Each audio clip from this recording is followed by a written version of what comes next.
Judy, your new neighbor. Yeah, well, we're loud. Don't expect us to apologize for it.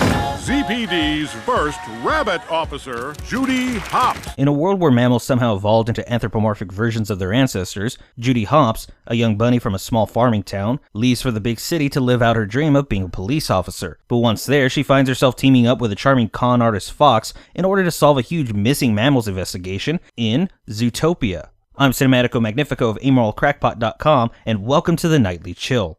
The promise of Zootopia is that animals can be whatever and whoever they want to be, but the reality is a lot more complicated and less wholesome, because despite the animals evolving to the point of building such a grand society, there's still a lot of old-fashioned thinking going on. One example of this is how Judy's new boss, Chief Bogo, voiced here by Idris Elba, refuses to accept that a small bunny like Judy is every bit as qualified for police work as massive creatures like buffalo, rhinos, and elephants.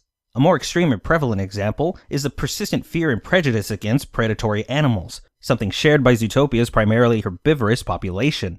In one early scene, we watch as Judy's parents give their daughter a can of fox repellent to carry with her at all times when she heads off for Zootopia for the first time. And they do this in spite of living side by side in peace with animals like foxes and weasels for their entire lives.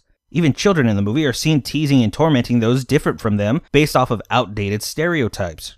Zootopia, and Disney itself really, deserves a lot of credit for not only being an entertaining movie that juggles a number of weighty themes, but for also doing so without ever coming across as particularly preachy. Because while the movie doesn't subtly swing around ideas like living your dreams regardless of any naysayers, it does balance such pleasantries by also driving home that such things come with a cost, that living your dream demands sacrifice, hard work, and a healthy dose of reality. In addition, Zootopia's animation quality is everything you would expect from Disney's finest. The animation is smooth and fluid, and despite being CGI, the movie often evokes the classic Disney style, seen in movies such as Robin Hood, with all the anthropomorphic beasts walking and bouncing and emoting in a similar fashion. Nick the Fox is animated very much like Robin Hood. Mayor Lionheart could have been pulled out of the same movie. Even Judy and her family look like they could have been distant relatives of Thumper and his clan from Bambi. Much like Zootopia itself, it's an evolution of a classic model. More so, Zootopia as a setting is simply stunning. Expansive and diverse, the city is crafted for multiple biomes and neighborhoods of various sizes, and all occupied by their respective critters.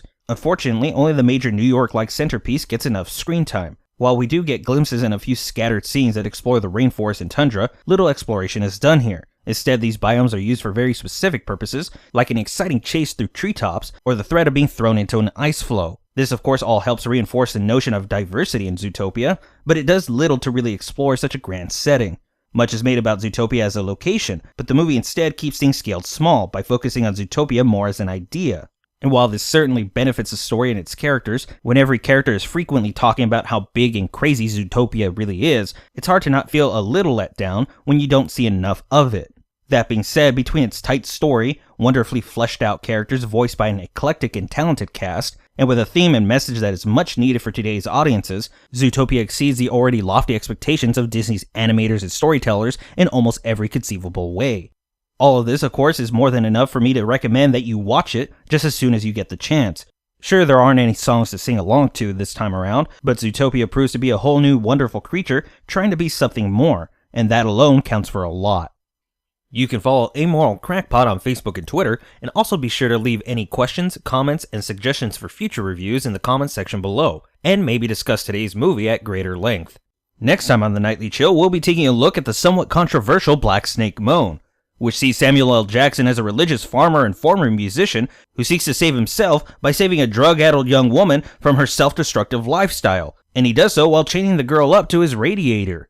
But until then, I'm gonna make like a tree and get out of here.